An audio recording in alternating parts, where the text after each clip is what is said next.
So today I want to answer a question. It's when I am in the middle of an anxiety attack and sitting still and clearing my mind feels impossible, what can I do to center? It's a great question. Life happens, things are going to come up. Just because you're meditating doesn't make you a fictional character who, never experiences the world. On the contrary, the more you get in touch with your experience, the more it comes up and the more you live it out. So it's going to happen. You will not be able to clear your mind and find, like a perfect peace at all times.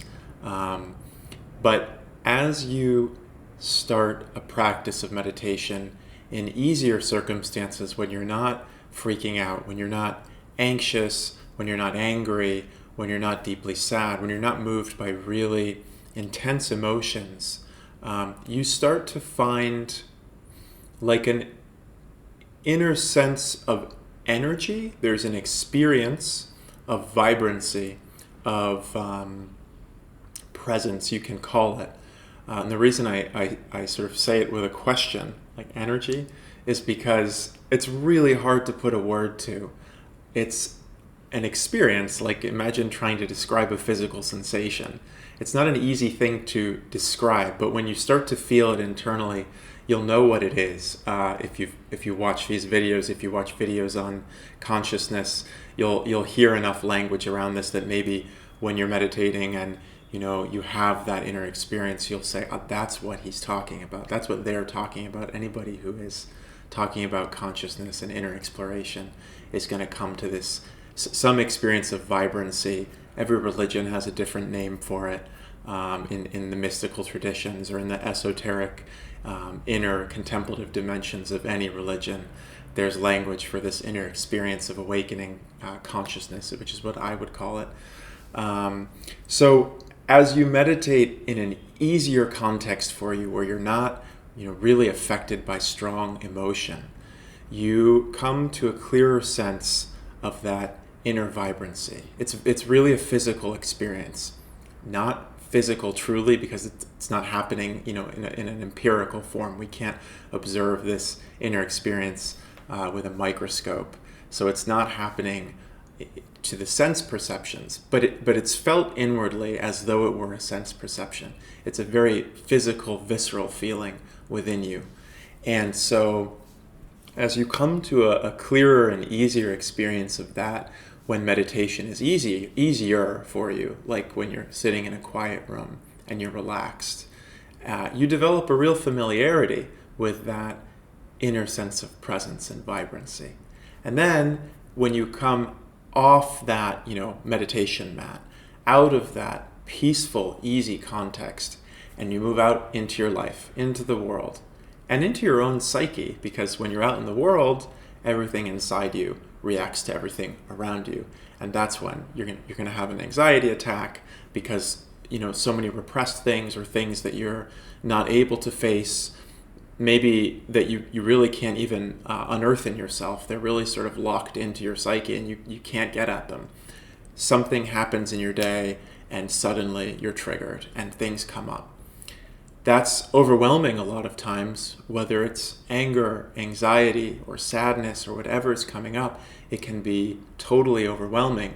It's also great from a meditation perspective, because all of these unconscious, sort of twisted emotions that are locked in you are arising, and you have a chance to work them out, to get them out of you, to resolve them. The way you do that is through going back to the observer, going back to that active observer, which is that experience of presence that you can come to find when you're meditating in an easier context. So that's really the trick, as it were.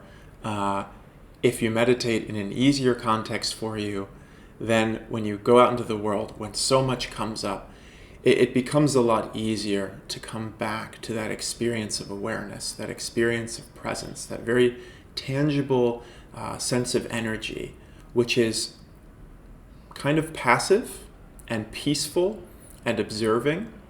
So you can find that deep peace of the observer even as you're in the middle of an anxiety attack, even as you're really angry. So there's another dimension that's added to your experience. It's not that you cease to experience the emotions that you would normally experience. If that anxiety is there to come up in you, it's there to come up in you. It's going to come up even if you're meditating a lot. Actually, it's probably more likely to come up if you're meditating a lot because you're inviting your experience, to light. And so let it come up. You'll have an anxiety attack. Okay. There will be a part of you, a really deep part of you, that is still very much in touch and feels very awake, feels very alert, very present, and can observe and sort of embrace all of that disturbing experience that you will still experience. It's not that you meditate and you just suddenly avoid your experience.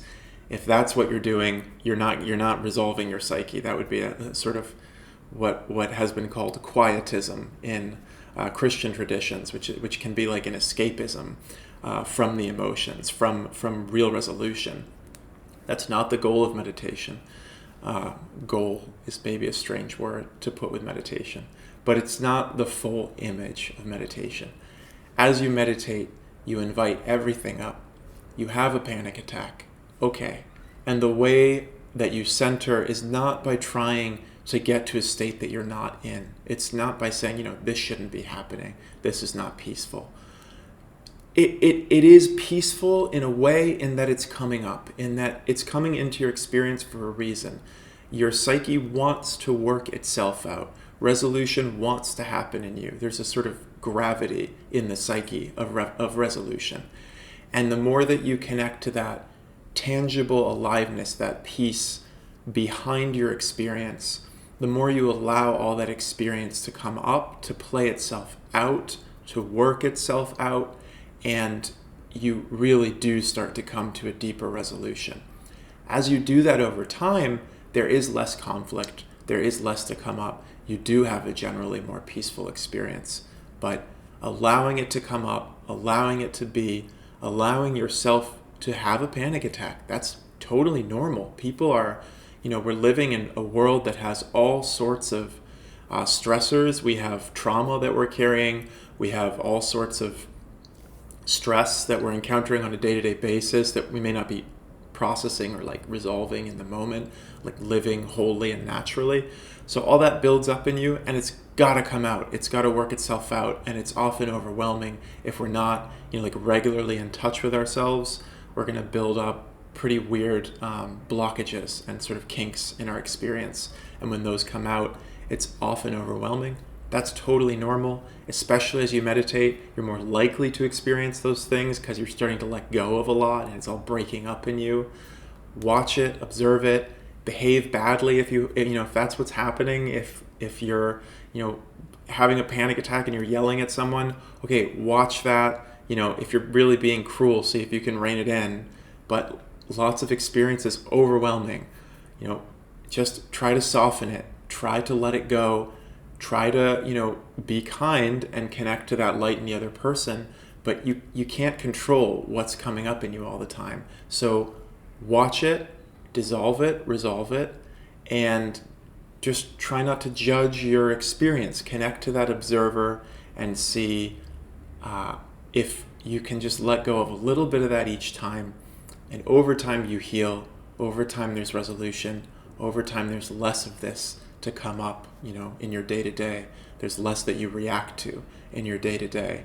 But nobody's in the space, almost nobody's in the space of, just going through their day without reacting to things. We have so much built up in us as a world right now that our process of healing is confronting what's within us that's distorted and, unresolved. So let that irresolution play itself out, observe it, come to a little bit of peace through that observation. And the way that you can deepen that observing experience is through meditating in an easier context, so you have that comfortable practice. You have that go-to of presence when things get difficult.